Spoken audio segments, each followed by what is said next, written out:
Hi all, നമുക്ക് next ടോപ്പിക്കിലേക്ക് പോവാം. IS code provisions for design of isolated footings. അപ്പം isolated ഫൂട്ടിങ്സിൻ്റെ ഡിസൈനിന് code പറയുന്ന പ്രൊവിഷൻസൊക്കെ നമുക്ക് ഡിസൈൻ ചെയ്യാൻ ആവശ്യമായിട്ടുള്ള പ്രൊവിഷൻസൊക്കെ നമുക്ക് നോക്കാം. ഓക്കെ, അപ്പം കോമൺ ആയിട്ട് ഫൂട്ടിങ്ങിനെ കുറിച്ച് പറയുന്നത് അല്ലെങ്കിൽ ഫൗണ്ടേഷനെ കുറിച്ച് പറയുന്നത് ക്ലോസ് 34 ആണ്. IS 456 ക്ലോസ് 34 കോമൺ ആയിട്ട് ഫൗണ്ടേഷൻസിനെ കുറിച്ച് പറയുന്നത്. അപ്പോൾ അതിൻ്റെ അകത്തുനിന്ന് നമുക്ക് മെയിനായിട്ട് നമുക്ക് ഐസൊലേറ്റഡ് ഫൂട്ടിങ്സ് ഡിസൈൻ ചെയ്യാൻ ആവശ്യമായിട്ടുള്ള കാര്യങ്ങൾ എന്തൊക്കെയാണെന്നുള്ളത് നമുക്ക് എടുക്കാം. ഓക്കെ, ഇതാണ് ഫൂട്ടിങ്ങിനെ കുറിച്ച് ജനറലായിട്ട് പറയുന്ന കാര്യങ്ങൾ. അതായത് 34 എന്ന് പറയുന്ന സെക്ഷൻ ഫുള്ള് ഫൂട്ടിങ്സിനെ കുറിച്ചാണ്. ഓക്കെ, അപ്പോൾ അതിനകത്ത് നിന്ന് നമ്മൾ ഐസൊലേറ്റഡ് ഫൂട്ടിങ്സിനെ കുറിച്ചുള്ള കാര്യങ്ങൾ എടുക്കാൻ പോകുന്നത്, അത് ഡിസൈൻ ചെയ്യാൻ ആവശ്യമായിട്ടുള്ള കാര്യങ്ങൾ. ഓക്കെ, അപ്പോൾ നിങ്ങൾ എന്ത് ചെയ്യണം എന്ന് പറഞ്ഞു കഴിഞ്ഞാൽ ഈ ഫൂട്ടിങ്സിൻ്റെ ഈ ഒരു സെക്ഷൻ നിങ്ങൾ വായിക്കണം. 34 എന്ന് പറയുന്ന സെക്ഷൻ വായിക്കണം. ഞാനിപ്പോൾ ഐസൊലേറ്റഡ് ഫൂട്ടിങ്സിന് ആവശ്യമായിട്ടുള്ള കാര്യങ്ങളാണ് പറയാനായിട്ട് പോകുന്നത്. ഓക്കെ, റീഇൻഫോഴ്സ്മെൻറ്റ് ഇല്ലാതെ ഫൗണ്ടേഷൻ്റെ ഒരു സെക്ഷൻ എടുത്തു കഴിഞ്ഞാൽ ഇതുപോലെ ഉണ്ടാവും. അപ്പോൾ രണ്ട് രീതിയിൽ നമുക്കതിൻ്റെ സെക്ഷൻ കൊടുക്കാൻ പറ്റും. ഒന്ന് ഫുള്ള്, അതായത് ഇത് കോളമാണ്, ഇത് ഫൗണ്ടേഷൻ്റെ ഫൗണ്ടേഷനാണ്. അപ്പോൾ ഒരേ തിക്നെസ്സിൽ, അതായത് ഇവിടം തൊട്ട് ഇവിടം വരെ ഒരേ തിക്നെസ്സിൽ അല്ലെങ്കിൽ ഒരേ ഡെപ്തിൽ നമുക്ക് ഫൗണ്ടേഷൻ കൊടുക്കാൻ പറ്റും. ഓക്കെ, ഒന്ന് ഇവിടെ നോക്കിക്കഴിഞ്ഞ് കഴിഞ്ഞാൽ ഇവിടെ ഒരേ ഡെപ്ത് അല്ല അല്ലേ, അല്ലെങ്കിൽ ഒരേ തിക്നെസ് അല്ല ഈ ഫൗണ്ടേഷൻ ഉള്ളത്. ഓക്കെ, അപ്പം ഇതിൻ്റെ ഈ ജംഗ്ഷനിൽ, അതായത് കോളം ഈ ഫൗണ്ടേഷനായിട്ട് വരുന്ന ജംഗ്ഷൻ്റെ അവിടെ, അല്ലെങ്കിൽ ഫേസ് ഓഫ് ദ കോളം, ഇതിനെ ഫേസ് ഓഫ് ദ കോളം എന്ന് പറയും. ആ ഫേസ് ഓഫ് ദ കോളത്തിൻ്റെ അവിടെ നിന്ന് ഉള്ള തിക്നെസ് കൂടുതലുമാണ്. ഈ എൻഡിലേക്ക് വരുന്തോറും അത് കുറഞ്ഞു വന്നു. ഇതിന് സ്ലോപ്ഡ് ഫൂട്ടിംഗ് എന്ന് പറയും. ഐസൊലേറ്റഡിൽ തന്നെ സ്ലോപ്ഡ് ഫൂട്ടിംഗ്. ഓക്കെ, ഇത് ഒരേ സെയിം തിക്നെസ്, യൂണിഫോം തിക്നെസ്സിൽ വരുന്ന ഫൂട്ടിംഗ്. ഇത് സ്ലോപ്ഡ് ഫൂട്ടിംഗ്. ഓക്കെ, ഇനി ജനറൽ ആയിട്ടുള്ള കാര്യങ്ങൾ പറയാം. ഈ ഡയമെൻഷൻ എടുക്കുന്നതും അതുപോലെ തന്നെ അതിൻ്റെ അകത്തുള്ള റീഇൻഫോഴ്സ്മെൻറ്റ്സ് കൊടുക്കാൻ ആവശ്യമായിട്ടുള്ള ക്രൈറ്റീരിയാസ് നമ്മൾ നോക്കുന്നത് ഏതൊക്കെയാണെന്നുള്ളത് നമുക്ക് പറയാം. ഓക്കെ,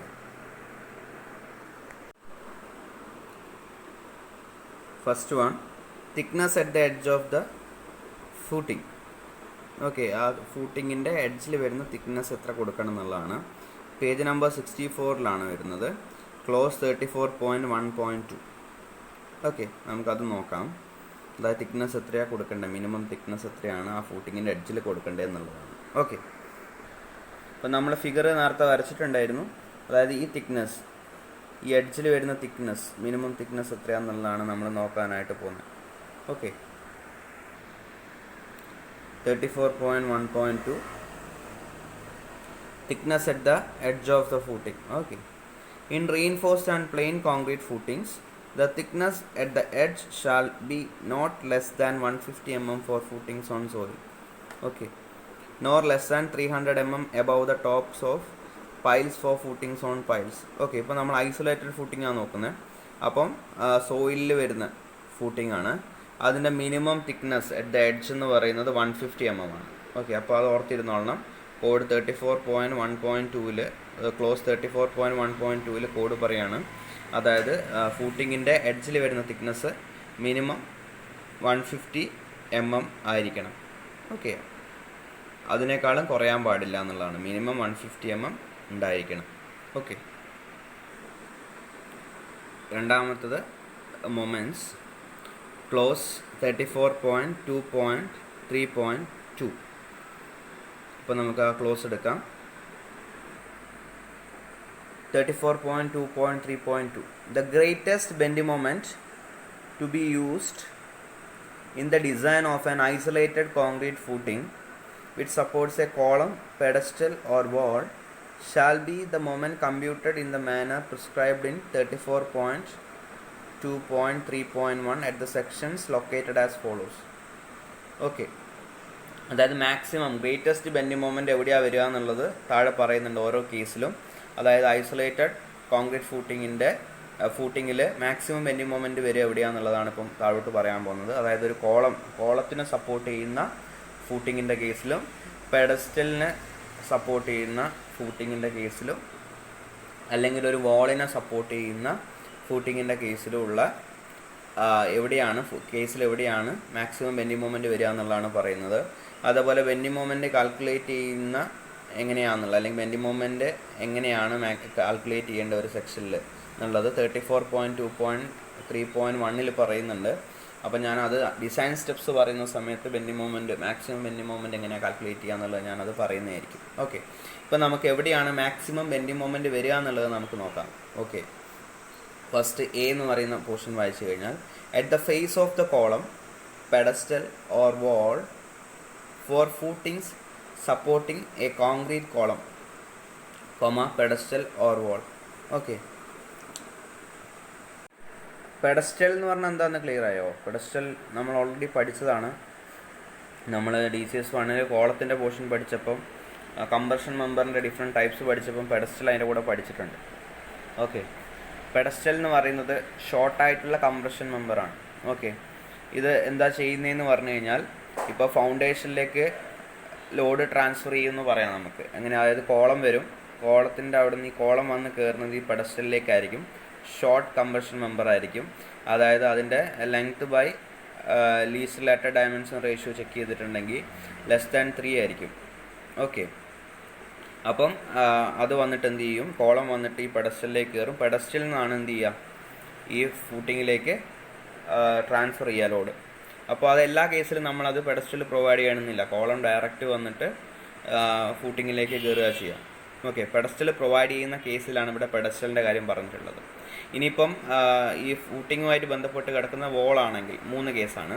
ഒന്ന്, ഫൂട്ടിങ്ങുമായിട്ട് കണക്ഷൻ വരുന്നത് കോളത്തിലൂടെയാണെങ്കിൽ, അല്ലെങ്കിൽ രണ്ടാമത്തെ കേസ് ഇപ്പം പെഡസ്റ്റലായിട്ടാണ് ഫൂട്ടിങ്ങിന് കണക്ഷൻ വരുന്നതെങ്കിൽ, മൂന്നാമത്തെ കേസ് വോളിനാണ് കണക്ഷൻ വരുന്നതെങ്കിൽ. ഓക്കെ, അങ്ങനെ അതായത് കോൺക്രീറ്റ് വരുന്ന എല്ലാ പോർഷനിലും കോൺക്രീറ്റ് വോളും കോൺക്രീറ്റ് കോളം കോൺക്രീറ്റ് പെഡസ്റ്റൽ വരുന്ന കേസിലുള്ളതാണ് ഫസ്റ്റ് എ എന്ന് പറയുന്ന പോർഷനിൽ പറയുന്നത്.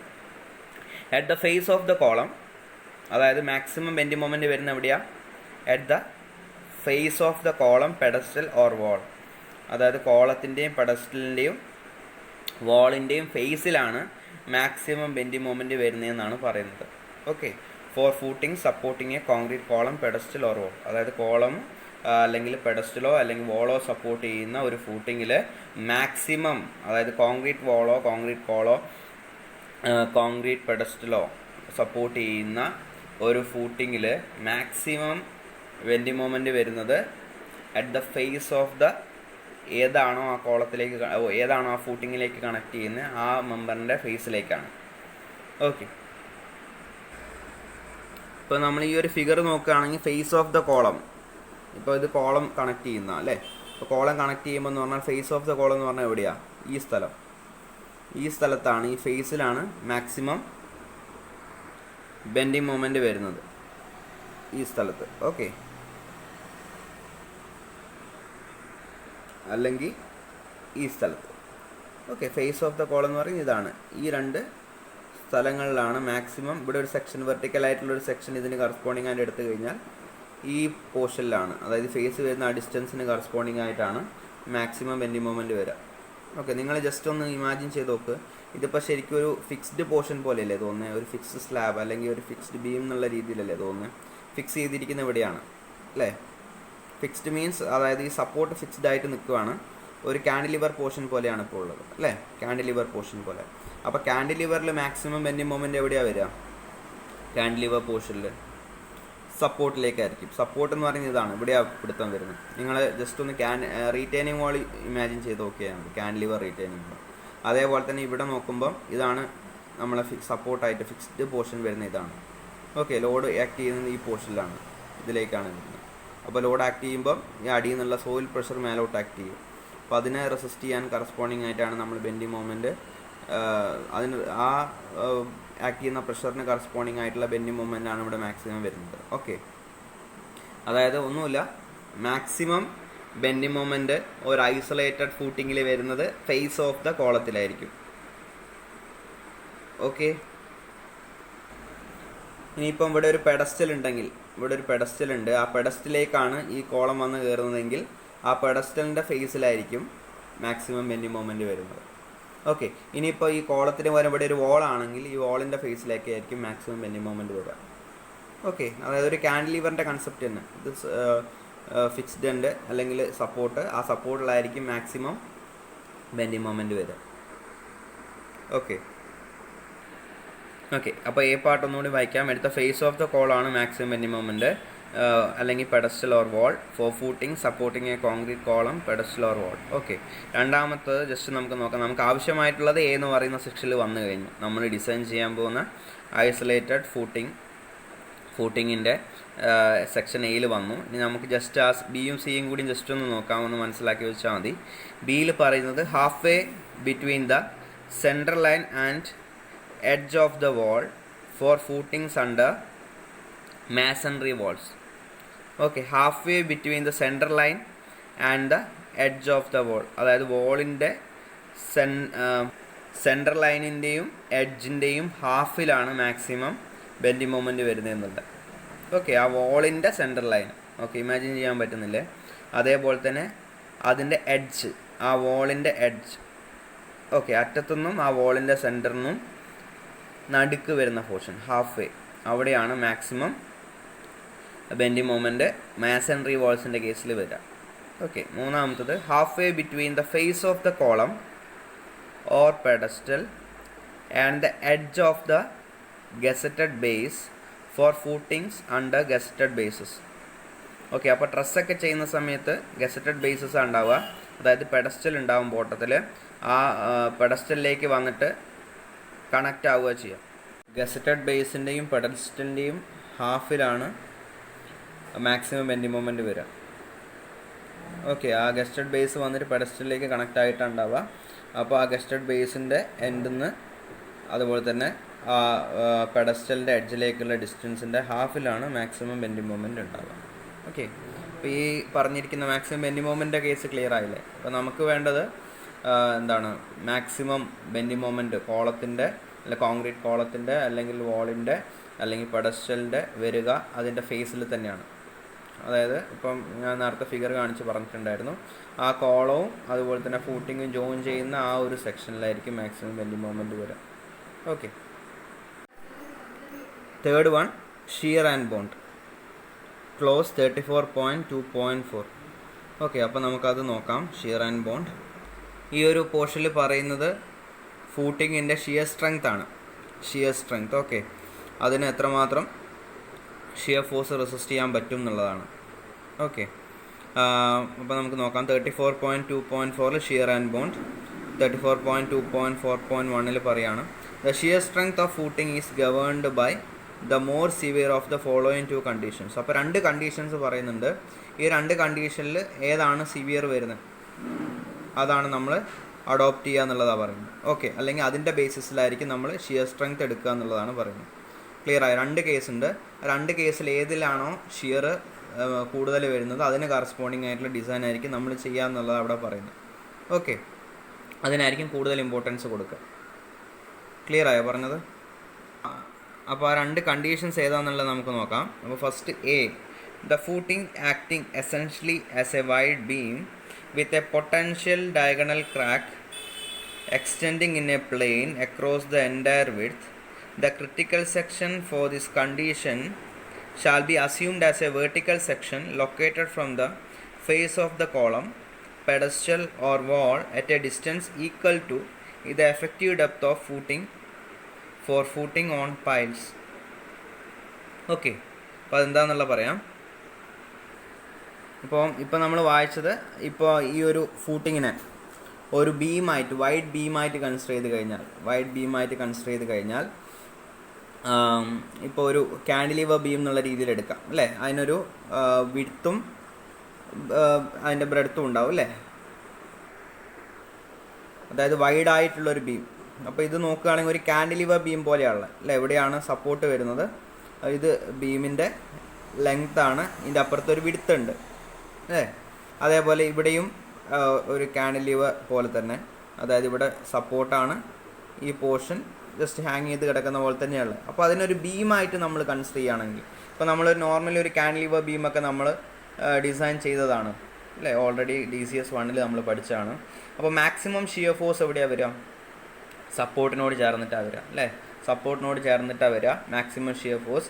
ബെൻഡിങ് മൂവ്മെൻറ്റ് നമ്മളിപ്പം സിംപ്ലി സപ്പോർട്ടിലാണെങ്കിൽ, സിംപ്ലി സപ്പോർട്ടിൻ്റെ കേസിലാണെങ്കിൽ bending movement maximum in the span, mid span, അതേപോലെ സപ്പോർട്ടിൽ മാക്സിമം ഷിയർ ഫോഴ്സ് ആയിരുന്നു അല്ലേ. അതേപോലെ തന്നെ കാൻഡിലീവറിൽ നോക്കുമ്പോൾ മാക്സിമം ഷിയർ ഫോഴ്സ് സപ്പോർട്ടിലാണ്, സപ്പോർട്ടിനോട് ചേർന്നിട്ടാണ്. അതേപോലെ മാക്സിമം ബെൻഡിങ് മൂവ്മെൻറ്റ് സപ്പോർട്ടിനോട് ചേർന്നിട്ടാണ് അല്ലേ. കാൻഡിലീവറിലെ കേസ് അങ്ങനെയാണ്. അതേപോലെ തന്നെ ഇതൊരു ബീമായിട്ട് നമ്മൾ കൺസിഡർ ചെയ്യുകയാണെങ്കിൽ മാക്സിമം ഷിയർ ഫോഴ്സ് ഈ സപ്പോർട്ടിനോട് ചേർന്നിട്ടാണ് വരിക. അപ്പോൾ അതിൽ പറയുന്നതെന്ന് പറഞ്ഞു കഴിഞ്ഞാൽ ഈ ഫേസ് ഓഫ് ദ കോളത്തുനിന്ന് ഒരു ഡി ഡിസ്റ്റൻസ് മാറിയിട്ടായിരിക്കും മാക്സിമം ഷിയർ ഫോഴ്സ് വരിക, അല്ലെങ്കിൽ മാക്സിമം ഷിയർ സ്ട്രെസ് ഡെവലപ്പ് ചെയ്യുക എന്നുള്ളതാണ് പറയുന്നത്. അതായത് ഒരു ഡി ഡിസ്റ്റൻസ്, അതായത് ഇവിടുന്ന് ഒരു ഡി ഡിസ്റ്റൻസ്, ഡി എന്ന് പറഞ്ഞു കഴിഞ്ഞാൽ ഇതിൻ്റെ എഫക്റ്റീവ് ഡെപ്താണ്. അതായത് ഈ ഫൗണ്ടേഷന് നമ്മൾ അഡോപ്റ്റ് ചെയ്തിരിക്കുന്ന എഫക്റ്റീവ് ഡെപ്തിൻ്റെ ഡിസ്റ്റൻസിന് കറസ്പോണ്ടിങ് ആയിട്ട് ഈ ഫേസ് ഓഫ് ദ കോളം മാറിക്കഴിഞ്ഞ് കഴിഞ്ഞാലാണ് നമ്മൾ ഇതിനെ ഒരു ബീമായിട്ട് കൺസിഡർ ചെയ്യുമ്പോൾ മാക്സിമം ഷിയർ ഫോഴ്സ് ഡെവലപ്പ് ചെയ്യുന്ന പൊസിഷൻ. ക്ലിയർ ആയോ? അതായത് ഇപ്പോൾ ഇതിനെ ഒരു ബീമായിട്ട് കൺസിഡർ ചെയ്യുമ്പോൾ, വൈഡ് ബീമായിട്ട് നമ്മൾ കൺസിഡർ ചെയ്യുമ്പോൾ മാക്സിമം ഷിയർ ഫോഴ്സ് ഇതിൽ ഡെവലപ്പ് ചെയ്യുന്ന പൊസിഷൻ എന്ന് പറയുന്നത് ഫേസ് ഓഫ് ദ കോളത്തുനിന്ന് ഈ എഫക്റ്റീവ് ഡെപ്ത്, ഈ ഫൗണ്ടേഷൻ്റെ എഫക്റ്റീവ് ഡെപ്ത് എത്രയാണോ ആ എഫക്റ്റീവ് ഡെപ്ത് ഇവിടെ നിന്ന് മാറിക്കഴിഞ്ഞ് കഴിഞ്ഞാൽ, ഇപ്പം ഫോർ എക്സാമ്പിൾ ഞാൻ പറയാം, ഇപ്പോൾ അതിൻ്റെ ഡെപ്ത് എന്നുള്ളതൊരു എക്സാമ്പിളാണ്, ജസ്റ്റ് 500 mm ആണെങ്കിൽ ഇവിടുന്ന് 500 mm മാറിയിട്ടുള്ള സ്ഥലത്തായിരിക്കും മാക്സിമം ഷിയർ ഫോഴ്സ് കൺസിഡർ ചെയ്യുക. ഓക്കെ, അല്ലെങ്കിൽ ക്ലിയർ ആയോ പറഞ്ഞത്? മാക്സിമം ഷിയർ ഫോഴ്സ് വരുന്ന പൊസിഷൻ എന്ന് പറയുന്നത് ഫേസ് ഓഫ് ദ കോളം, ഇവിടുന്നും ആവാം ഇവിടുന്നും ആവാം, രണ്ട് സ്ഥലത്തു നിന്നും ഫേസ് ഓഫ് ദ കോളം, ഈ ഫേസിന്നോ ഈ ഫേസിന്നോ, അതായത് ഫേസ് എന്നുള്ള മീനിങ്ങേ ഉള്ളൂ. അപ്പോൾ ആ ഫേസിൽ നിന്ന് ഡി ഡിസ്റ്റൻസ് മാറിയിട്ട്, എഫക്റ്റീവ് ഡെപ്തിൻ്റെ ഡിസ്റ്റൻസ് മാറിയിട്ടാണ് ഇതിനെ ബീമായിട്ട് നമ്മൾ കൺസിഡർ ചെയ്യുന്ന സമയത്ത് മാക്സിമം ഷിയർ ഫോഴ്സ് ഡെവലപ്പ് ചെയ്യുക. ഓക്കെ, അതായത് ഈ ഫേസ് ഓഫ് ദ കോളത്തുനിന്ന് ഡി ഡിസ്റ്റൻസ് മാറിയിട്ടുള്ളതാണ് ഷിയർ ഫോഴ്സിന് കറസ്പോണ്ടിങ് ആയിട്ട്, അല്ലെങ്കിൽ ഷിയർ സ്ട്രെങ്ത്തിന് കറസ്പോണ്ടിങ് ആയിട്ടുള്ള ക്രിട്ടിക്കൽ സെക്ഷൻ എന്ന് നമുക്ക് പറയാം. ഓക്കെ, ഇപ്പോൾ ഈ ഫസ്റ്റ് ക്രൈറ്റീരിയയ്ക്ക് അല്ലെങ്കിൽ ഫസ്റ്റ് കണ്ടീഷന് നമ്മൾ പറയുന്നത് വൺ വേ ക്രൈറ്റീരിയ എന്നുള്ളതാണ്. ഓക്കെ, അതായത് ബീമായിട്ട് കൺസിഡർ ചെയ്യുമ്പോൾ വൺ വേ ക്രൈറ്റീരിയ എന്നുള്ളതാണ്. ഇനി രണ്ടാമത്തത് to way action of the footing. Okay, നമുക്ക് ജസ്റ്റ് നോക്കാം. To way action of the footing with potential diagonal cracking along the surface of truncated cone or pyramid around the concentrated load. In this case, the footing shall be designed for shear in accordance with appropriate provisions specified in 31.6. നമ്മുടെ ഈ രണ്ടാമത്തെ ക്രൈറ്റീരിയനെ നമുക്ക് ഒന്നെങ്കിൽ to way shear criteria അല്ലെങ്കിൽ punching shear criteria എന്നൊക്കെ പറയാം. Okay, അപ്പോൾ ഇതെന്താണെന്നുള്ളത് ഞാൻ പറയാം. ഇപ്പോൾ ഈ ഒരു ഫിഗർ കൺസിഡർ ചെയ്യുകയാണെങ്കിൽ ഇതിൽ ഈ ഫൂട്ടിങ്ങിലേക്ക് വരുന്ന കോൺസെൻട്രേറ്റഡ് ലോഡ് ഏതായിരിക്കും? കോൺസെൻട്രേറ്റഡ് ലോഡ്, അതായത് ഇവിടെയൊക്കെ വരുന്നത് എന്താണ്? ഏരിയ ലോഡാണ് അല്ലേ. അതായത് ഇവിടുന്ന് സോയിലിൽ നിന്ന് എക്സേർട്ട് ചെയ്യുന്ന പ്രഷറാണ് ഇതിലേക്ക് വരുന്നത്, ഈ പോർഷനിലേക്ക് വരുന്നത്. ഇപ്പോൾ ഈ ഫൂട്ടിങ്ങിലേക്ക് വരാവുന്ന പോയിന്റ് ലോഡ് അല്ലെങ്കിൽ കോൺസെൻട്രേറ്റഡ് ലോഡ് എവിടെ നിന്ന് വരുന്നതായിരിക്കും? ഈ കോളത്തിലൂടെ വരുന്നതായിരിക്കും അല്ലേ. ഓക്കെ, അപ്പോൾ ഈ കോളത്തിലൂടെ വരുമ്പം ഈ കോളത്തിലൂടെ ഈ ലോഡ് വരുന്ന സമയത്ത് ഇവിടെ ഈ കോളത്തിനോട് ചാൻസുള്ള പോർഷനിൽ ഷിയർ എക്സേർട്ട് ചെയ്യാനുള്ള അല്ലെങ്കിൽ ഷിയർ എക്സ്പീരിയൻസ് ചെയ്യാനുള്ള ചാൻസ് ഉണ്ട്. അതായത് എങ്ങനെയാണെന്ന് വെച്ച് കഴിഞ്ഞാൽ ഫോഴ്സ് ഇതിപ്പോൾ കോൺസെൻട്രേറ്റഡ് ലോഡ് താഴോട്ട് ആക്ട് ചെയ്യുക, ഫൗണ്ടേഷനിലേക്കാണ് വന്ന് ചേരുന്നത്. അപ്പോൾ ഷിയർ ഫോഴ്സ് എന്ന് പറഞ്ഞാൽ എന്താ? ഇങ്ങനെ ചെത്തിപ്പോകുന്ന ഫോഴ്സ് അല്ലേ. ഷിയർ എന്ന് പറഞ്ഞാൽ എന്താ? സ്ലൈഡിങ് ആണ് അല്ലേ. ഈ ഫോഴ്സ് ഇങ്ങനെ വന്നിട്ട് ഈ കോളത്തിൻ്റെ ഈ പോർഷൻ ഇവിടുന്ന് ഇങ്ങനെ ചെത്തി സ്ലൈഡ് ചെയ്ത് പോകാനുള്ള ടെൻഡൻസി ഉണ്ടാവും, ഈ പോർഷൻ്റെ അന്ന് വിട്ട് പോരാനുള്ള ടെൻഡൻസി ഉണ്ടാവും. അതാണ് ഷിയർ എന്ന് പറഞ്ഞു കഴിഞ്ഞാൽ അല്ലേ. അപ്പം ഈ കോൺസെൻട്രേറ്റ് ലോഡ് മുഖേന ഒരു മാക്സിമം ഷിയർ ഇവിടെ എക്സ്പീരിയൻസ് ചെയ്യും, അതായത് സ്ലൈഡ് ചെയ്ത് പോകാനുള്ള ഒരു ടെൻഡൻസി ഇവിടെ എക്സ്പീരിയൻസ് ചെയ്യും ഈ കോളത്തിൻ്റെ ഫേസിനോട് ചേർന്നിട്ട്. ക്ലിയർ ആയോ? അതായത് ഫോഴ്സ് ഇങ്ങനെ താഴോട്ട് ആക്ട് ചെയ്യുകയാണ്, കോൺസെൻട്രേറ്റഡ് ഫോഴ്സ് വരികയാണ്. അപ്പോൾ ഈ ഫൂട്ടിങ്ങിൻ്റെ ഈ ഒരു സെക്ഷനിലേക്ക് ഇത് വരുന്ന സമയത്ത് സ്ലൈഡ് ചെയ്ത് പോകാനുള്ള ഒരു ടെൻഡൻസി ഉണ്ടാവും. ഓക്കെ, നമ്മൾ ആദ്യം ചെക്ക് ചെയ്ത വൺ വേ ഷിയറിൻ്റെ ക്രൈറ്റീരിയ എന്ന് പറയുന്നത് ഇതൊരു ബീമായിട്ട് കൺസിഡർ ചെയ്യുമ്പോൾ ഇതിൻ്റെ താഴെ നിന്ന് ആക്ട് ചെയ്യുന്ന സോയിൽ പ്രഷർ മുഖേന എന്തുണ്ടാവും? ഇതിന് മാക്സിമം ഷിയർ ഫോഴ്സ് എക്സ്പീരിയൻസ് ചെയ്യുന്നത് ഈ ഫേസിനോട് ചേർന്നിട്ടാണ്. അപ്പോൾ നമ്മൾ ഒരു ഡി ഡിസ്റ്റൻസ് ഇവിടുന്ന് കൺസിഡർ ചെയ്തിട്ട് അവിടെയാണ് മാക്സിമം ഷിയർ എന്നുള്ള രീതിയിലാണ് ഇവിടെ വൺ വേ ഷിയറിൻ്റെ കേസിൽ പറയുന്നത്. ഓക്കെ, അത് ഈ സോയിൽ പ്രഷറിനെ ബേസ് ചെയ്തിട്ടാണ്.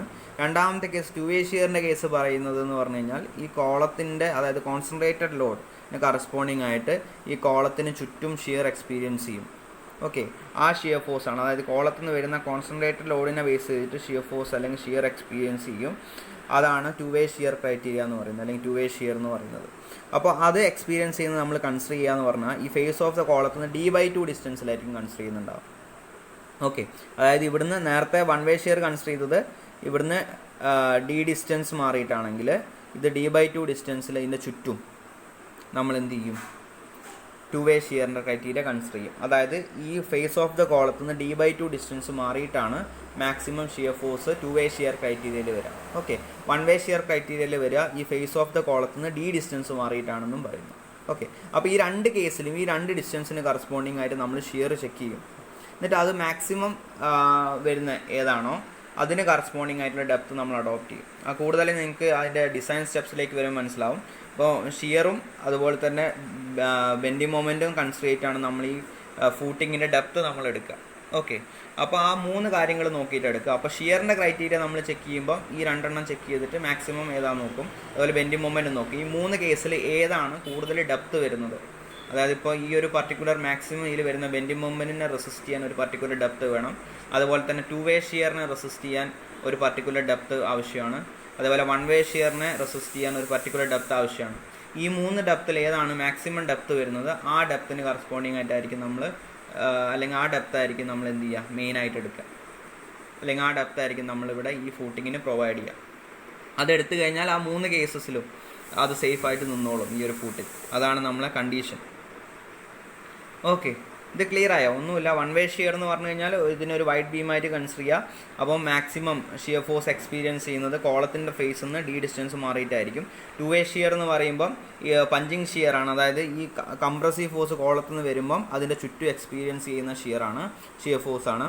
അപ്പോൾ അത് നമ്മൾ എവിടെയാണ് കൺസിഡർ ചെയ്യുക എന്ന് പറഞ്ഞു കഴിഞ്ഞാൽ ആ കോളത്തിൻ്റെ ഫേസിൽ നിന്ന് d/2 ഡിസ്റ്റൻസ് മാറിയിട്ടാണ്, അതായത് എഫക്റ്റീവ് ഡെപ്ത് /2 ഡിസ്റ്റൻസ് മാറിയിട്ടാണ്. ഓക്കെ, ക്ലിയർ ആയല്ലോ? പിന്നെ അതിൻ്റെ ലാസ്റ്റ് പറയുകയാണ്, the footing shall be designed for shear in accordance with appropriate provisions specified in 31.6. അപ്പം ഫൂട്ടിംഗ് ഡിസൈൻ ചെയ്യുന്നത് അതായത് ഈ 31.6 ക്രൈറ്റീരിയ കൺസിഡർ ചെയ്തിട്ടായിരിക്കണം എന്നാണ് പറയുന്നത്. അതിലേക്ക് നമുക്ക് പോവാം. 31.6 The critical section for shear shall be at a distance d/2 from the periphery of the column. അതായത് പെരിഫറി ഓഫ് ദ കോളം എന്ന് പറഞ്ഞു കഴിഞ്ഞാൽ ഫേസ് ഓഫ് ദ കോളമാണ്. അപ്പോൾ ഈ കേസിലുള്ള ക്രിട്ടിക്കൽ സെക്ഷൻ ഞാൻ ഓൾറെഡി പറഞ്ഞു, four shear shall be at A distance d/2. Okay, അതായത് face of the കോളത്തിൽ നിന്ന് d/2 ഡിസ്റ്റൻസിലാണെന്നുള്ളത്. ഓക്കെ, ഇപ്പോൾ നമ്മൾ മൂന്നെണ്ണം കഴിഞ്ഞു. അതായത് thickness at the edge of the footing കഴിഞ്ഞു, മൊമെൻറ്റ്സ് കഴിഞ്ഞു, ഷിയർ ആൻഡ് ബോണ്ട് കഴിഞ്ഞു. Next fourth one tensile reinforcement. അപ്പോൾ ടെൻസൈൽ റീഇൻഫോഴ്സ്മെൻറ്റ് നോക്കാം. അത് പറയുന്നത് ക്ലോസ് 34.3 ഓക്കെ, അപ്പോൾ നമുക്കത് നോക്കാം. ടെൻസൈൽ റീഇൻഫോഴ്സ്മെൻറ്റ് എങ്ങനെയാണ് പ്രൊവൈഡ് ചെയ്യേണ്ടതെന്നുള്ളത് നമുക്ക് നോക്കാം.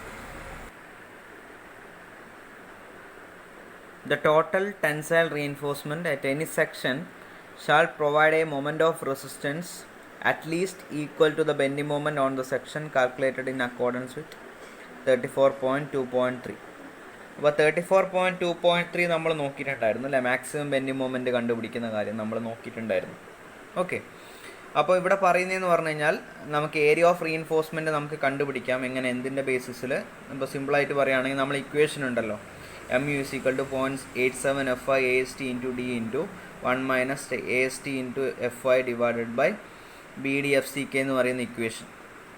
ഓക്കെ, ആ ഇക്വേഷനിൽ എമ്മുവിൻ്റെ സ്ഥാനത്ത് നമ്മൾ കണ്ടുപിടിച്ച മാക്സിമം ബെൻഡിങ് മൊമെൻറ്റും അതുപോലെ തന്നെ നമ്മളെ ഡെപ്ത് D എന്ന് പറയുന്നത് നമ്മൾ മൂന്ന് കേസ് നോക്കും. Bending moment criteria, one way shear criteria, to way shear criteria. അപ്പോൾ ആ മൂന്ന് കണ്ടീഷനും സാറ്റിസ്ഫൈ ചെയ്തിട്ട് എത്ര ഡെപ്ത് കൊടുക്കണം എന്നുള്ളത് കിട്ടും. അതായത് ആ മൂന്ന് രീതിയിൽ നമ്മൾ ഡെപ്ത് കണ്ടുപിടിക്കും. ബെൻഡിങ് മൊമെൻറ്റ് ക്രൈറ്റീരിയ വെച്ചിട്ടും, വൺ വേ ഷിയർ ക്രൈറ്റീരിയ വെച്ചിട്ടും, ടു വേ ഷിയർ ക്രൈറ്റീരിയ വെച്ചിട്ടും. അപ്പോൾ അതിൽ ഗ്രേറ്റർ വന്ന D ആണ് നമ്മളിപ്പം ഈ ഇക്വേഷൻ്റെ അകത്ത് D ആയിട്ട് സബ്സ്റ്റിറ്റ്യൂട്ട് ചെയ്യാം. ബാക്കി എല്ലാ വാല്യൂസും നോൺ ആയിരിക്കും, AST ഒഴികെ. അപ്പോൾ അത് സോൾവ് ചെയ്ത് കഴിഞ്ഞാൽ AST കിട്ടും. ഓക്കെ, അപ്പോൾ ആ രീതിയിൽ AST നമുക്ക് കണ്ടുപിടിക്കാം. ഓക്കെ, അതായത് മൊമെൻറ്റ് ഓഫ് റെസിസ്റ്റൻസ് എന്ന് പറയുന്നത് അറ്റ്ലീസ്റ്റ് ബെൻഡിങ് മൊമെൻറ്റ് ഈക്വൽ ആയിരിക്കണം എന്നാണ് പറയുന്നത്. അപ്പോൾ നമ്മളിവിടെ എന്ത് ചെയ്യും, ബെൻഡിങ് മൊമെൻറ്റ് അവിടെ മാക്സിമം ബെൻഡിങ് മൊമെൻറ്റ് അവിടെ ഇക്വേഷനിൽ ഇട്ടിട്ട് നമ്മൾ AST ഫൈൻഡ് ഔട്ട് ചെയ്യുന്നുള്ളതാണ്. ഓക്കെ, ഇനി റീഇൻഫോഴ്സ്മെൻറ്റ് എങ്ങനെയാണ് ഡിസ്ട്രിബ്യൂട്ട് ചെയ്യേണ്ടതെന്നുള്ളത് നോക്കാം. അത് 34.3.1 അപ്പോൾ AST കണ്ടുപിടിക്കുന്ന ഒരു ഐഡിയ ആയില്ലേ, ജസ്റ്റ് പ്രോബ്ലം ചെയ്യുമ്പോൾ നമുക്ക് കുറച്ചും കൂടി അത് ക്ലിയർ ആവും. The total tensile reinforcement shall be distributed across the corresponding resisting section as given below. Okay, ഈ താഴെ പറഞ്ഞിരിക്കുന്ന 3 ക്രൈറ്റീരിയാസിനനുസരിച്ചിട്ടാണ് നമ്മൾ റീഇൻഫോഴ്സ്മെൻറ്റ് പ്രൊവൈഡ് ചെയ്യുക. ഓക്കെ, അപ്പോൾ first, in one way reinforced footing the reinforcement extending in each direction shall be distributed uniformly across the full width of the footing. അതായത് ഫൂട്ടിങ്ങിൽ one way reinforced footing എന്ന് പറഞ്ഞു കഴിഞ്ഞാൽ, വൺ വേ എന്ന് പറയുന്നത് എന്താണ്, നമുക്കെങ്ങനെയാണ് check ചെയ്യാം, അതായത് വൺ വേ ആണോ 2 വേ ആണോ ചെക്ക് ചെയ്യുന്നത് എങ്ങനെയാണ്, അതായത് LY/LX അല്ലേ, അതായത് larger length by smaller length. അതായത് ഇപ്പം ഫൂട്ടിംഗ് ഉണ്ടെങ്കിൽ ആ ഫൂട്ടിങ്ങിൻ്റെ larger dimension by smaller dimension greater than 2 വരികയാണെങ്കിൽ അത് വൺ വേ റീഇൻഫോഴ്സ്ഡ് ഫൂട്ടിംഗ് ആണ്. അപ്പോൾ അതിൽ റീഇൻഫോഴ്സ്മെൻറ്റ് എങ്ങനെ പ്രൊവൈഡ് ചെയ്യുന്ന പറയുന്നത്, യൂണിഫോമായിട്ട് 2 ഡയറക്ഷനിൽ ഒരുപോലെ തന്നെ കൊടുക്കും. ഓക്കെ, അതിൽ വ്യത്യാസം, അതായത് ആ സ്പേസിങ്ങിൽ വ്യത്യാസമൊന്നുമില്ല. നമ്മൾ ഒരു ഡയറക്ഷനിൽ ഒരു സ്പേസിങ് കൊടുത്തു തുടങ്ങിയാൽ 2 X ഡയറക്ഷനിലും Y ഡയറക്ഷനിലും ഒരേ സ്പേസിങ്ങിൽ ഒരേ ബാർ കൊടുക്കുന്നുള്ളതാണ്. ഓക്കെ, ഇനി അടുത്തത് രണ്ടാമത്തെ, ഇൻ 2 വേ റീഇൻഫോഴ്സ് സ്ക്വയർ ഫൂട്ടിങ്ങിൻ്റെ കേസാണ് പറയുന്നത്. The reinforcement extending in each direction shall be distributed uniformly across the full width of the footing. Okay, ഇതും അതേപോലെ തന്നെയാണ്. ഇതിലും ആ റീഇൻഫോഴ്സ്മെൻറ്റിൻ്റെ ഡയയിലോ സ്പേസിങ്ങിലോ നമ്മൾ ആ ഡിസ്ട്രിബ്യൂട്ട് ചെയ്യുന്നതിൻ്റെ അകത്ത് ഒരു ചേഞ്ചും വരുന്നില്ല. അതായത് സ്ക്വയർ ഫൂട്ടിംഗ് ആകുമ്പോൾ അത് 2 ഡയറക്ഷനിൽ ലെങ്ത് സെയിം ആണ്. അപ്പോൾ ആ 2 ഡയറക്ഷനിലും നമ്മൾ ഒരേ ബാറും ഒരേ ഡയൻ്റെ ബാറും അതുപോലെ തന്നെ ഒരേ സ്പേസിങ്ങിലും തന്നെ യൂണിഫോം ആയിട്ടാണ് നമ്മൾ അതിൻ്റെ ഫുൾ വിഡ്ത്തിലും പ്രൊവൈഡ് ചെയ്യുക എന്നുള്ളതാണ്. വേറെ ഒന്നുമില്ല, ജസ്റ്റ് അതിങ്ങനെ ഇപ്പോൾ നമുക്ക് ഫോർ എക്സാമ്പിൾ ഇത്ര ഡയ ഒരു 12 ഡയ ബാസ് ഇത്ര സ്പേസിങ് കിട്ടിയാൽ അത് ഫുള്ളായിട്ട് അതേ ഇതിൽ തന്നെയായിരിക്കും കൊടുക്കുക, ഈക്വൽ സ്പേസിങ്ങിൽ തന്നെയായിരിക്കും പ്രൊവൈഡ് ചെയ്യുക. ഓക്കെ, ഇനി എവിടെയാണ് വ്യത്യാസം വരുന്നതെന്നുള്ളത് നമുക്ക് നോക്കാം. അപ്പോൾ ഈ 2 കേസിലും വൺ വേയിൽ റീഇൻഫോഴ്സ്ഡ് ഫൂട്ടിംഗ്, അതായത് വൺ വേ റീഇൻഫോഴ്സ്ഡ് ഫൂട്ടിങ്ങും 2 വേ റീഇൻഫോഴ്സ്ഡ് സ്ക്വയർ ഫൂട്ടിങ്ങിലും ഒരേപോലെ തന്നെയാണ് റീഇൻഫോഴ്സ്മെൻറ്റ് കൊടുക്കുക. 2 ഡയറക്ഷനിലും യൂണിഫോമായിട്ടാണ് കൊടുക്കുക. യൂണിഫോം അതായത് ഒരേ സ്പേസിങ്ങിലും ഒരേ ബാറും തന്നെ നമ്മൾ കൊടുക്കും. ഇനി അടുത്ത മൂന്നാമത്തെ C എന്ന് പറയുന്ന കേസിൽ, in 2 way reinforced rectangular footing, ഇവിടെ കേസ് മാറി റെക്ടാങ്കുലർ ഫൂട്ടിംഗ് വരികയാണെങ്കിൽ, 2 വേ റെക്ടാങ്കുലർ ഫൂട്ടിംഗ് വരികയാണെങ്കിൽ, the reinforcement in the long direction shall be distributed uniformly across the full width of the footing. അതായത് ലോങ് ഡയറക്ഷനിലുള്ള റീഇൻഫോഴ്സ്മെൻറ്റ് യൂണിഫോംലി ഒരേപോലെ distribute ചെയ്യുക, അതായത് uniformly distribute ചെയ്യുന്നതാണ് പറഞ്ഞിരിക്കുന്നത്. അതായത് ഫോർ എക്സാമ്പിൾ ഇതിപ്പം ഫൂട്ടിങ്ങിൻ്റെ പ്ലാനാണ് ഞാനിവിടെ വരച്ചിട്ടുള്ളത്. എക്സ് ഷോർട്ടർ ഡയറക്ഷനിലെ ലെങ്ത് എക്സും ലാർജർ ഡയറക്ഷനിലെ ലെങ്ത് വൈയും ആണെങ്കിൽ ഇവിടെ പറയുന്നത് എന്താണെന്ന് വെച്ച് കഴിഞ്ഞാൽ, the reinforcement in long direction shall be distributed uniformly across the full width of the footing. In longer direction, reinforcement in longer direction എന്ന് പറയുന്നതാണ് ലോങ്ങർ ഡയറക്ഷൻ. അപ്പോൾ ലോങ്ങർ ഡയറക്ഷനിലെ റീഇൻഫോഴ്സ്മെൻറ്റ് പറഞ്ഞാൽ ഇങ്ങനെ വരും. ഓക്കെ ആണ്, അതായത് ഞാനിവിടെ ജസ്റ്റ് കാണിക്കുകയാണ്. ഇവിടെ ഒരേ ബാറ് ഒരേ സ്പേസിങ്, ഇത് 300 ആണെങ്കിൽ 300 തന്നെയായിരിക്കും എല്ലാം ഒരേപോലെ ലോങ്ങർ ഡയറക്ഷൻ ഒരേപോലെ തന്നെ റീഇൻഫോഴ്സ്മെൻറ്റ് കൊടുത്തു. Okay, for reinforcement in the short direction, a central band equal to the width of the footing shall be marked along the length of the footing. Okay, അതായത് for reinforcement short ഡയറക്ഷനിൽ എങ്ങനെയാണ്, ഒരു central band അതിൻ്റെ length എന്ന് പറയുന്നത് width of the ഫൂട്ടിങ്ങിന് equivalent ആയിട്ടുള്ള width നമ്മൾ എന്ത് ചെയ്യണം, മാർക്ക് ചെയ്യണം. ഓക്കെ, അതായത് for a reinforcement in short direction central band, ഒരു സെൻട്രൽ ബാൻഡ് കൺസിഡർ ചെയ്യണം. ആ സെൻട്രൽ ബാൻഡിൻ്റെ ലെങ്ത് എന്ന് പറയുന്നത് ആ ഫൂട്ടിങ്ങിൻ്റെ വിഡ്ത്തിന് ഈക്വൽ ആയിരിക്കും. ഓക്കെ, നമ്മളിവിടെ ഒരു സെൻട്രൽ ബാൻഡ് കൺസിഡർ ചെയ്യുകയാണ്. സെൻട്രൽ ബാൻഡ് എന്ന് പറയുമ്പം ഇതിൻ്റെ നടുക്ക് വരുന്ന ഒരു ബാൻഡ്, ഇത് ഫുള്ളായിട്ട് ഇതാണ് സെൻട്രൽ ബാൻഡ്. ഓക്കെ, പക്ഷെ ഞാനിത് മനസ്സിലാകാൻ വേണ്ടി ഇവിടെ മാർക്ക് ചെയ്യുകയാണ് ഇങ്ങനെ ഫുള്ളായിട്ട് തന്നെ. അപ്പോൾ ഈ ലെങ്ത് എന്ന് പറയുന്നത് ഇവിടെ തൊട്ട് ഇതുവരെയുള്ള ലെങ്ത് എന്ന് പറയുന്നത് എക്സ് ആയിരിക്കും, അതായത് ലോങ്ങർ ഡയറക്ഷൻ അലോങ് ആയിട്ട്. ഓക്കെ, ഇതാണ് longer direction. Longer direction along ആയിട്ട് നമ്മളൊരു സെൻട്രൽ ബാൻഡ് കൺസിഡർ ചെയ്യണം. ആ സെൻട്രൽ ബാൻഡ് ഇതാണ്, ഇവിടെ തൊട്ട് ഇതുവരെ. അതിൻ്റെ ലെങ്ത് എന്ന് പറയുന്നത് ആ ഫൂട്ടിങ്ങിൻ്റെ വിഡ്ത്തിന് ഈക്വൽ ആയിരിക്കും. ഇതാണ് ഫൂട്ടിങ്ങിൻ്റെ വിഡ്ത്ത് എക്സ്. അപ്പോൾ ഈ എക്സിന് ഈക്വലൻ്റ് ആയിട്ട് ഒരു സെൻട്രൽ ബാൻഡ് ഞാനിവിടെ കൺസിഡർ ചെയ്തു. For reinforcement in the short direction, a central band equal to the width of the footing shall be marked along the length of the footing. And portion of the reinforcement determined in accordance with the equation given below shall be uniformly distributed across the central band. Okay, എന്നിട്ട് ആ central ബാൻഡിൽ provide ചെയ്യുന്ന reinforcement എന്താണെന്നുള്ളത് പറയാം. അപ്പോൾ ഈ equation പ്രകാരമാണ് നമ്മൾ ആ സെൻട്രൽ ബാൻഡിലെ റീഇൻഫോഴ്സ്മെൻറ്റ് ഡിസ്ട്രിബ്യൂട്ട് ചെയ്യുന്നത്. ഓക്കെ, ഇപ്പോൾ നമ്മളിവിടെ നോക്കിക്കഴിഞ്ഞ് കഴിഞ്ഞാൽ reinforcement in central band width divide by total reinforcement in short direction equal to 2 by beta plus 1 എന്നുണ്ട്. ഓക്കെ, അപ്പോൾ റീഇൻഫോഴ്സ്മെൻറ്റ് ഇൻ സെൻട്രൽ ബാൻഡ് വിഡ്ത്താണ് നമ്മൾ കണ്ടുപിടിക്കേണ്ടത്. അപ്പോൾ ഈ reinforcement in central band width എന്ന് പറയുന്ന അൺനോൺ ആയിട്ട് അവിടെ ഉണ്ടാവും. ഓക്കെ, ഇനി total reinforcement in short direction. ഇനിയിപ്പോൾ നമ്മൾ ഷോർട്ട് ഡയറക്ഷനിൽ കൊടുക്കാൻ ഉദ്ദേശിച്ചിരിക്കുന്ന റീഇൻഫോഴ്സ്മെൻറ്റ് നമ്മളിപ്പോൾ കണ്ടുപിടിച്ച് വെച്ചിട്ടുണ്ടാവും. അതായത് ഇപ്പോൾ ഷോർട്ട് ഡയറക്ഷനിൽ ഫോർ എക്സാമ്പിൾ ഒരു 1000 mm² ആണ് പ്രൊവൈഡ് ചെയ്യേണ്ട AST എങ്കിൽ ആ 1000 ആയിരിക്കും നമ്മളിവിടെ സബ്സ്റ്റിറ്റ്യൂട്ട് ചെയ്യേണ്ടത്. ഓക്കെ, അപ്പോൾ ടോട്ടൽ റീഇൻഫോഴ്സ്മെൻറ്റ് ഷോർട്ട് ഡയറക്ഷനിൽ 1000 കൊടുക്കണം. Okay, equal to 2 divide by beta എന്ന് പറയുന്നത് എന്താണെന്ന് നോക്കാം. Where beta is the ratio of the long side to the short side of the foot.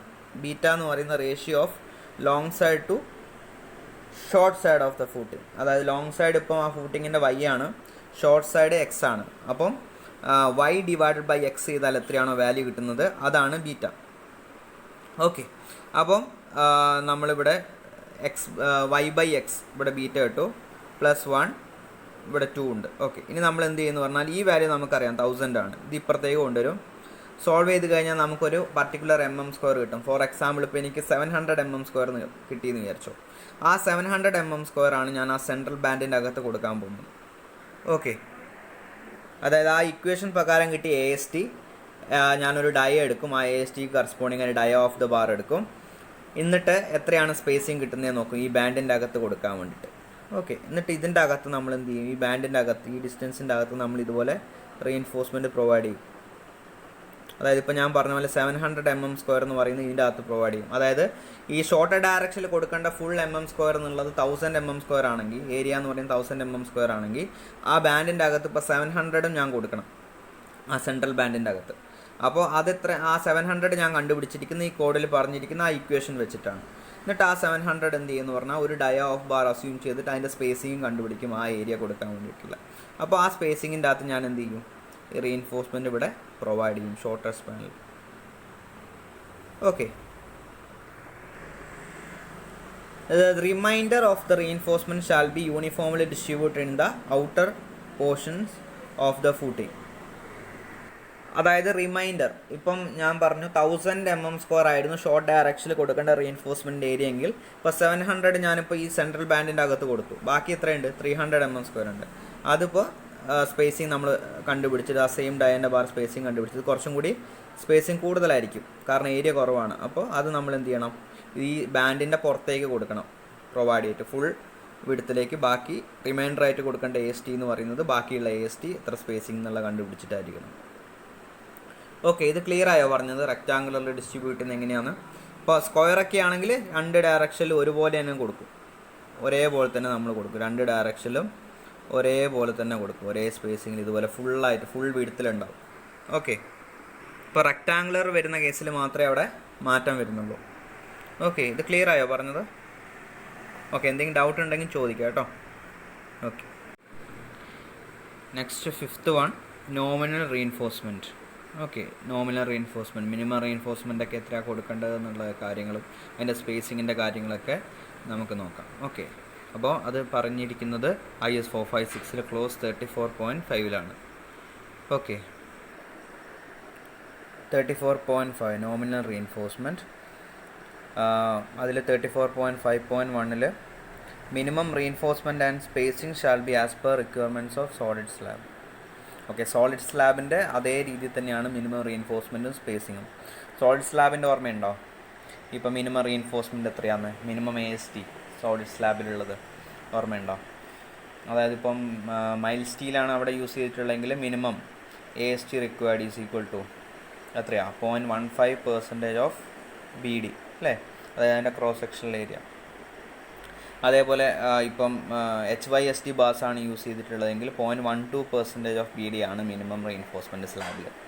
അത് തന്നെയാണ് ഇവിടെയും ഫൗണ്ടേഷൻ്റെ കേസിലും അത് തന്നെയാണ് മിനിമം റീഇൻഫോഴ്സ്മെൻറ്റ് എന്ന് പറയുന്നത്. ഇപ്പം HYSD ആണെങ്കിൽ 0.12% of BD. Okay, and spacing shall be as per the requirements of solid slab. സ്പേസിങ്ങും അതേപോലെ തന്നെയാണ്. സ്പേസിങ്ങിൻ്റെ ഓർമ്മയുണ്ടോ ക്രൈറ്റീരിയ സ്ലാബിൻ്റെ കേസിൽ വരുന്നത്? ഒന്ന് അതിൻ്റെ 26.3.3 ബി എന്ന് പറയുന്ന section slabs. The horizontal distance between parallel main reinforcement bars shall not be more than 3 times the effective depth of the slab. അല്ലേ, 3 times the effective depth of the slab. സ്ലാബിൻ്റെ ഡെപ്തിൻ്റെ 3 ടൈംസിനേക്കാളും ഇൻക്രീസ് ചെയ്യാൻ പാടില്ല. പിന്നെ 300 mm whichever is smaller. Okay, അപ്പോൾ നമ്മൾ spacing നമ്മളൊരു ഇക്വേഷൻ വെച്ചിട്ട് കണ്ടുപിടിച്ചിട്ടുണ്ടാകും. ഒന്ന് ആ വാല്യൂ, ഒന്ന് അതായത് 1000 AS/AST എന്ന് പറയുന്ന ഇക്വേഷൻ, അല്ലെങ്കിൽ B × AST. 1000 നമ്മൾ സ്ലാബിൽ യൂസ് ചെയ്തത് അത് 1 മീറ്ററിൽ കൺസിഡർ ചെയ്യുന്നുണ്ടാണ്. ഓക്കെ, ഈ കേസിൽ നമ്മൾ അതിൻ്റെ വിഡ്ത്ത് തന്നെ എടുത്താൽ മതി. B എന്ന് പറയുന്ന അതിൻ്റെ വിഡ്ത്ത് തന്നെ എടുത്താൽ മതി. B × AST divide by AST. ആ AS എന്ന് പറയുന്ന ഏത് ബാറാണ് യൂസ് ചെയ്യുന്നത് അതിൻ്റെ ഏരിയ.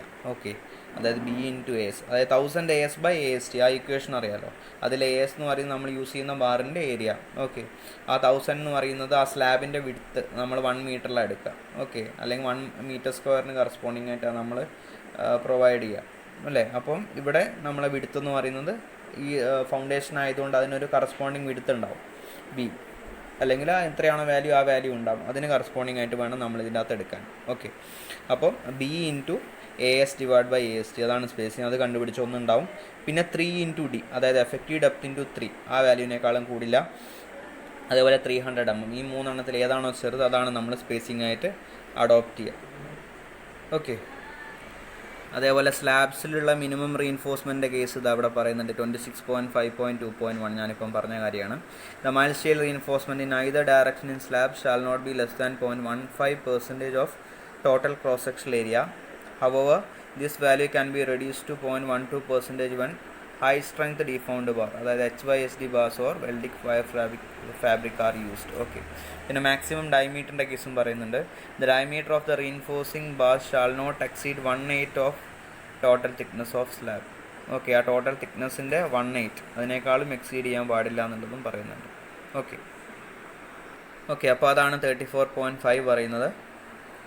ഇനി അടുത്ത 34.5.2 വായിക്കുമ്പോൾ the nominal reinforcement for concrete sections of thickness greater than 1 metre, അതായത് തിക്നെസ് 1 മീറ്ററിൽ കൂടുതലുള്ളതിന് 1 മീറ്റർ ലെങ്ത്തിൽ 360 mm² ആണ് നോമിനൽ റീഇൻഫോഴ്സ്മെൻ്റ് ആയിട്ട് പ്രൊവൈഡ് ചെയ്യേണ്ടത്. In each direction on each face, ഓരോ ഫേസിലും മിനിമം 1 മീറ്റർ ലെങ്ത്തിൽ 360 mm² വേണം പ്രൊവൈഡ് ചെയ്യാൻ വേണ്ടിയിട്ട്.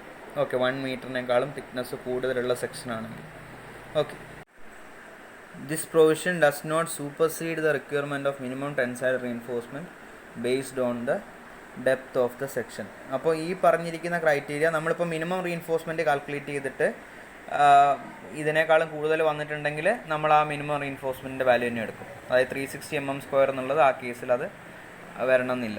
ഓക്കെ, അതായത് മിനിമം 0.12% ഓഫ് BD എടുത്തിട്ട് അത് 360 mm² കുറവാണെങ്കിൽ 360 mm² തന്നെ എടുക്കും. ഇല്ല എന്നുള്ള കേസാണെങ്കിൽ ഇത് കൂടുതലാണെങ്കിൽ 360-നേക്കാളും കൂടുതലാണ് മിനിമത്തിൻ്റെ കേസ് വരുന്നെങ്കിൽ നമ്മൾ മിനിമം റീഇൻഫോഴ്സ്മെൻറ്റ് എടുക്കും. ഓക്കെ, ഇത് ജസ്റ്റ് ഒന്ന് മനസ്സിലാക്കി വെച്ചാൽ മതി. നമുക്കിപ്പോൾ ഫൗണ്ടേഷൻ്റെ കേസ് 1 മീറ്റർ തിക്നെസ്സിനേക്കാളും 1 മീറ്ററിനേക്കാളും തിക്നെസ് കൂടുന്ന കേസ് ഇപ്പം നമുക്ക് വരുന്നില്ല. ജസ്റ്റ് നിങ്ങൾ മനസ്സിലാക്കി വെച്ചാൽ മാത്രം മതി. ഓക്കെ, നമുക്കിപ്പോൾ മിനിമം ആണെങ്കിൽ 0.12% ഓഫ് BD തന്നെയാണ് ഇപ്പോൾ HYSD ബാസ് ആണെങ്കിൽ വരുന്നത്. വേറെ നമുക്ക് ആ തിക്നെസ് വളരെ കൂടുതൽ ഇതിൻ്റെ അകത്ത് നമ്മൾ ചെയ്യുന്ന പ്രോബ്ലത്തിലൊന്നും വരുന്നില്ല. ഓക്കെ, അടുത്ത 6th one, cover to reinforcement. അത് പറഞ്ഞിരിക്കുന്ന ക്ലോസ് 26.4.2.2 അപ്പോൾ അവിടെ എഴുതിയിരിക്കുകയാണ് minimum clear cover of 50 mm shall be provided to the reinforcement in foundations under soil. അതായത് മിനിമം കവർ നമ്മൾ പ്രൊവൈഡ് ചെയ്യേണ്ടത് 50 mm ആണ്. ഓക്കെ, നമുക്ക് ആ കോഡിലും കൂടി ഒന്ന് നോക്കാം. 26.4.2.2 for footings minimum cover shall be 50 mm. Okay, അപ്പോൾ നിങ്ങൾ കോഡൊക്കെ വായിച്ച് നോക്കണം. ഈ പറഞ്ഞിരിക്കുന്ന ക്ലോസും കാര്യങ്ങളൊക്കെ നന്നായിട്ട് വായിച്ച് നോക്കണം. എന്തെങ്കിലും ഡൗട്ട് ഉണ്ടെങ്കിൽ നിങ്ങൾക്ക് ചോദിക്കാം. അപ്പം ഇതാണ് നമ്മളെ മെയിനായിട്ട് ഡിസൈൻ ഓഫ് ഐസൊലേറ്റഡ് ഫൂട്ടിങ്സിൽ വരുന്ന കോഡൽ പ്രൊവിഷൻസ്. ഓക്കെ, അപ്പോൾ ഈ കാര്യങ്ങളൊക്കെ മനസ്സിൽ വെച്ചിട്ട് വേണം നമ്മൾ ഡിസൈനിലേക്ക് കയറാൻ വേണ്ടിയിട്ട്. ഐസൊലേറ്റഡ് ഫൂട്ടിങ്ങിൻ്റെ ഡിസൈനിലേക്ക് കയറുമ്പോൾ ഈ പറഞ്ഞിരിക്കുന്ന കോഡൽ പ്രൊവിഷൻസൊക്കെ വെച്ചിട്ട് വേണം നമ്മൾ ചെയ്യാൻ. ഓക്കെ, അപ്പോൾ നെക്സ്റ്റ് ക്ലാസ്സിൽ നമുക്ക് design steps four isolated rectangular footing ഉള്ള ടോപ്പിക്ക് നമുക്ക് നോക്കാം. ഓക്കെ, അപ്പോൾ ഈ കോഡൽ പ്രൊവിഷനെ പറ്റി ഒരു ധാരണയായില്ലേ, കോഡ്സിൻ്റെ ഏതൊക്കെ കാര്യങ്ങളാണ് നമ്മളിപ്പോൾ ഫൗണ്ടേഷൻ ഡിസൈനിൽ യൂസ് ചെയ്യുന്നതെന്നൊക്കെ. ഓക്കെ, അപ്പോൾ അത് വായിച്ച് നോക്കി നന്നാക്കി മനസ്സിലാക്കി വെക്കുക. Okay then bye, thank you.